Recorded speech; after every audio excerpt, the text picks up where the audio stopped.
Bendiciones, bendiciones. Qué alegría estar nuevamente acá con ustedes. Quiero bendecir tu vida a ti que me estás escuchando y darte algunos consejos prácticos que te van a ayudar mucho a leer de una manera efectiva la palabra de Dios. Llegamos a la iglesia, recibimos al Señor Jesucristo y luego nos dicen, lee la Biblia y ora. Pero la pregunta es, ¿nos enseñaron qué leer en la Biblia? ¿Cómo leer la Biblia? Recordemos que la Biblia no es un libro común, sino que es un libro que ha sido inspirado por Dios, tiene varios géneros literarios y tiene ciertas peculiaridades. Hace algún tiempo tuve un sueño. En el sueño podía ver muchos jóvenes recién convertidos que mientras leían la Biblia, mientras iban con una Biblia en la mano, caían por un precipicio. Entendí claramente lo que Dios me estaba diciendo. La Biblia dice en el libro de Job que Dios habla de varias maneras, pero que el hombre a veces no entiende y que una de esas maneras es a través de sueños. Y era clara la señal de Dios. Muchas personas no saben qué leer en la Biblia, cómo leer la Biblia, y esto puede ser muy peligroso. La misma Biblia dice que la palabra del Señor es la espada del Espíritu. Y recordemos que una espada, por ejemplo, que cuando no sabemos usar una espada, podemos cortarnos a nosotros e incluso podemos hacerle daño a la demás persona. Sin embargo, cuando aprendemos a usar la espada de una manera correcta, entonces podemos defender nuestra familia, podemos, aleluya, ser más que vencedores. Entonces yo vengo a darte algunos principios prácticos que te van a ayudar a interpretar, a entender la Biblia de una manera eficiente. La mayoría de las sectas religiosas y algunas religiones, uno de los problemas principales que tienen es que la lectura, las escrituras, la leen de una manera errónea. En ocasiones sacan los textos del contexto y cometen algunos errores que quiero que usted no cometa. Por eso le voy a dar estos principios que le van a ayudar mucho. Son cosas que he aprendido durante 10 años y trataré de dártelo de una manera comprimida. Bendito Dios. Entonces, algunos consejos prácticos de cómo leer la palabra de Dios de una manera eficiente. Consejo número 1. Orar al autor. ¿Cómo orar al autor, Orlando? Pues sí, la Biblia es un libro que ha sido 66 libros. Tenemos al menos nosotros que venimos de esa rama protestante. Y esos 66 libros han sido escogidos entre cientos de libros religiosos, han sido aprobados por el canon, han cumplido con los requisitos para ser llamados y reconocidos como inspirados por Dios. O sea que lo primero que debemos de tener en cuenta es que no es un libro común. Lo escribieron hombres, pero son hombres que fueron inspirados por el Espíritu Santo de Dios. En otras palabras, la Biblia es el único libro que usted se puede sentarlo a leer. Se puede sentar y leerlo con el autor, con el que la inspiró, bendito Dios, al lado suyo. Sí, el Espíritu Santo desde Hechos capítulo 2, Joel capítulo 2, 28, había prometido que el Espíritu Santo vendría, y en Hechos capítulo 2 se cumplió esa profecía. El Espíritu Santo ya está con nosotros en la tierra, siempre estuvo desde la creación. Dice que el Espíritu se movía desde el principio sobre la faz de las aguas, pero ahora en este tiempo, en la dispensación de la gracia, el Espíritu Santo vive en nosotros, aquellos que hemos recibido al Señor Jesucristo como nuestro Señor y Salvador. En la antigüedad solamente algunas personas tenían acceso a Él, pero hoy todos aquellos que reciban a Jesús tienen acceso al Espíritu Santo. Tienes que saber que el Espíritu Santo camina contigo si ya recibiste al Señor Jesucristo, y si usted que me está escuchando no lo ha recibido, no ha recibido a Jesús como su Señor y Salvador, quiero invitarte. Este es el día donde usted necesita recibir a Cristo como tu Señor y Salvador. Entonces, número 1, orar al Espíritu Santo. Antes de leer las escrituras, debe de orar al Espíritu Santo. Número 2, yo te recomiendo descargar 2 versiones. Te recomiendo una versión palabra por palabra, como la Reina Valera del 60, es la más popular.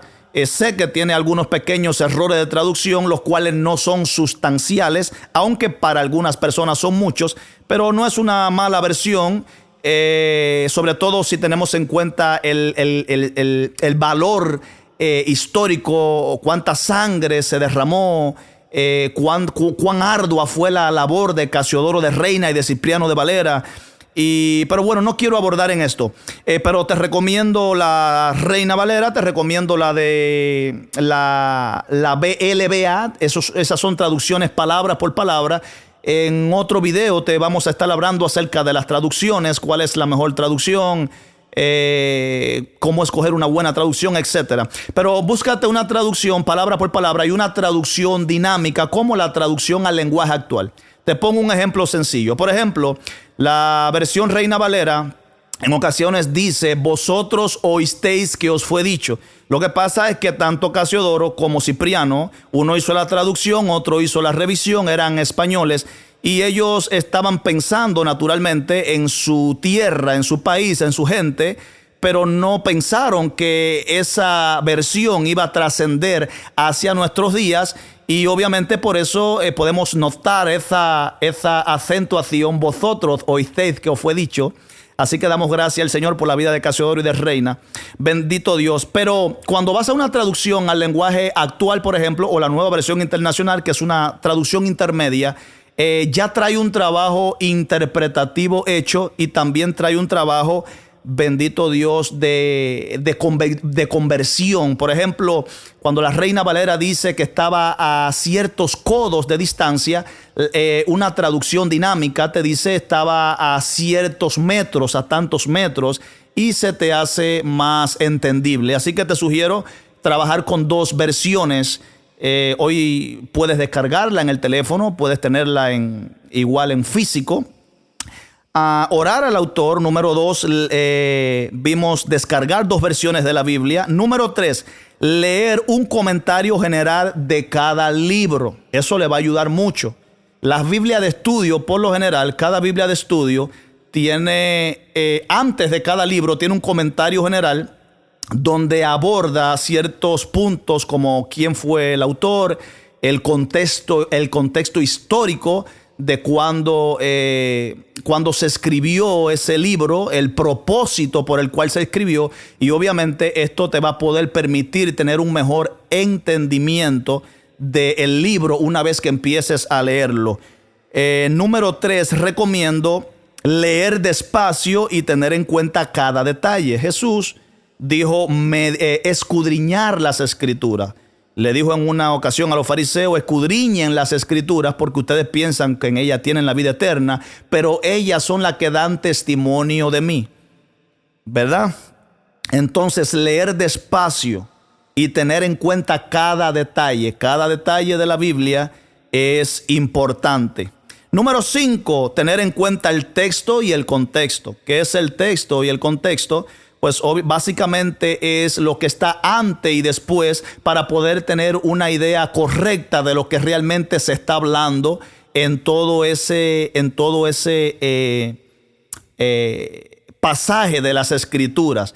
Es importante tener en cuenta que la Biblia tiene varios géneros literarios. Por ejemplo, en ocasiones tiene lo que podemos llamar una hipérbole. Y una hipérbole es una exageración bíblica, como allí donde dice: si tu ojo te es ocasión de caer, arráncatelo, y si tu brazo te es ocasión de caer, córtatelo. No está hablando literalmente, sino que está llamando la atención del lector para hacer acentuación en el énfasis, en este sentido, de cuán importante es la salvación y que debes tratar de apartar todo aquello que tenga que ser apartado para cuidar esa salvación tan grande. Entonces, es importante tener en cuenta el género literario, ¿verdad? Y en eso te va a ayudar mucho apoyarte en los comentarios. Yo recomiendo a todo el que pueda conseguir una Biblia de estudio, pero el que no pueda conseguir una Biblia de estudio puedes hacer uso obviamente de Google con un tutor, siendo mentoreado por un pastor o un maestro de las Escrituras. Recordemos que necesitamos usar bien la espada y necesitamos a alguien que esté adiestrado y que nos ayude. tener en cuenta el texto y el contexto. Le voy a poner un ejemplo para que vea la utilidad de poder tener en cuenta lo que dice antes y lo que dice después. Cuando Jesús está en Mateo capítulo 4, el diablo cita un verso, el verso número 11 del Salmo 91, y lo citó textualmente como está allí. No agregó ni quitó, sino, lo extrajo del contexto general y le dice: mira, lánzate de aquí del pináculo, porque escrito está que mandará a sus ángeles para que te guarden. Podemos ver a Jesús cómo le refuta, ¿verdad? Cuando le dice también escrito está, no tentarás al Señor tu Dios. Y obviamente Jesús tuvo en cuenta el contexto general de las escrituras. Así que les recomiendo releer, como número 6, releer y meditar e ilustrar lo leído mientras hablas con el autor, o sea, con el Espíritu Santo. Recuerdo que un día, mientras leía la Biblia, lloraba porque no entendía nada. Y escuché audiblemente la voz de Dios decirme: Orlando, lo que pasa es que necesitas ilustrarla en tu mente. O sea, necesitas visualizarla, introducirte a la escena, vivirla, hacerte parte de esos que estás leyendo. En ocasiones te reirás, en ocasiones llorarás y podrás obviamente esto te ayudará a poder tener un mejor entendimiento y profundizar en lo que estás leyendo. Número 7, extraer y anotar las enseñanzas que aprendiste para mejor memorización. Número 8, usar comentarios de cada verso leído. Como le decía anteriormente, la Biblia de estudios te van a ayudar una vez que usted lea y medite en las escrituras, pues el Espíritu Santo te traerá a luz algunas enseñanzas prácticas, pero también cuando vas a un comentario de las escrituras, también aprenderás acerca de lo que Dios le mostró, le dio a otros, y es un símbolo de humildad cuando podemos aprender también de otros. Eso te ayudará mucho, usar comentarios de cada verso leído. Como le decía anteriormente, te puedes auxiliar también en Google, ¿verdad? Recomiendo hacerlo de la mano con un mentor, ya que en Google sabemos que hay mucha información y te van a salir buenos comentarios y quizás otros que no son tan buenos. Recomiendo comentarios de Matthew Henry, pero hay otros muy buenos comentaristas que también puedes hacer uso de sus comentarios bíblicos. Número 9, la aplicación a tu vida para ponerla por obra. Todo esto que te dije anteriormente es muy importante, pero si no lo aplicas a tu vida, no va a servir de mucho. Entonces la idea es que te hagas esa pregunta final. Bueno, esto que he aprendido, estas enseñanzas prácticas que he extraído, ¿qué tienen que ver conmigo? ¿Cómo las puedo aplicar a mi vida? Entonces es importante tener eso en cuenta y poner por obra aquello que has aprendido. Si haces esto, pues serás un buen espadachín de la palabra del Señor. Serás alguien como Pablo le dijo a Timoteo: asegúrate de usar la palabra rectamente, de usar bien la palabra, y serás protegido de falsas doctrinas. Podrás entender cuando alguien realmente te está dando una enseñanza correcta y cuando realmente no. Así que esto te va a ayudar mucho. Que Dios te bendiga y espero que te sirva. Dios te bendiga. Bendiciones.